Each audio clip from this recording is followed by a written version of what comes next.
দাঁড়াইছে তো অনেকেই, বাট আমি এখানকার একজন স্থানীয় নাগরিক এবং হাবিব ভাইও একজন স্থানীয় নাগরিক, তো সেই হিসেবে আমি ওনাকে চিনি, ছোটোবেলা থেকেই ওনাকে চিনি। অবশ্যই উনি লোক ভালো, সামনে ওনার প্রতি আরও ভালো ভালো কাজের যাতে প্রত্যাশা থাকে সেটাই করতে পারে সেই প্রত্যাশাই করি।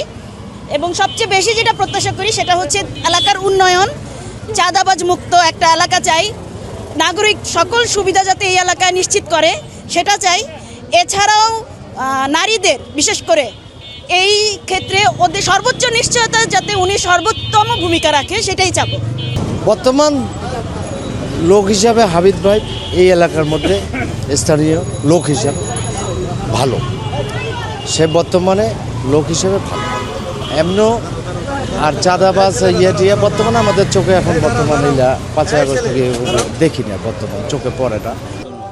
আমাদের এখানে তো আশা করি হাবিব ভাই খুব ভালো লোক, অনেকদিন তার সঙ্গে পরিচয় ভালো। এই আর বাংলাদেশের যেই অসম্পূর্ণ যেই কাজগুলো, উন্নয়নমূলক কাজগুলি আছে, সেই কাজগুলি সম্পূর্ণ করতে হলে, তারেক রহমানের হাতকে শক্তিশালী করতে হলে আমাদেরকে স্বতঃস্ফূর্তভাবে দানিশ শীষকে বিজয়ী করতে হবে।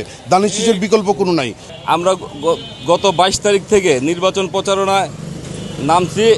আল্লাহর রহমতে আমাদের হাবিবুর রশিদ হাবিব ভাইয়ের প্রচারণা করতেছি। হাবিব ভাইয়ের ব্যাপারে কোনো মানুষ এ পর্যন্ত বলতে পারে না যে হাবিব ভাই দ্বারা কারো কোনো ক্ষতি হয়েছে। হাবিব ভাই এই এলাকার সন্তান, হাবিব ভাইয়ের এই এলাকার থেকে বেড়ে ওঠা।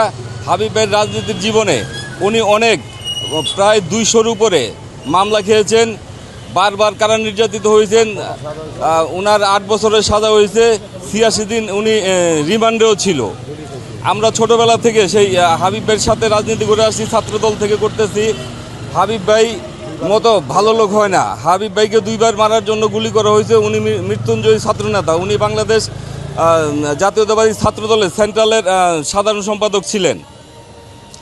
আমাদের এই এলাকাতে কিছু অসম্পূর্ণ কাজ আছে। আল্লাহর রহমতে হাবিবুর রশিদ হাবিব ভাই নির্বাচিত হলে উনি আমাদের এই অসম্পূর্ণ কাজগুলিকে সমাধান করবে।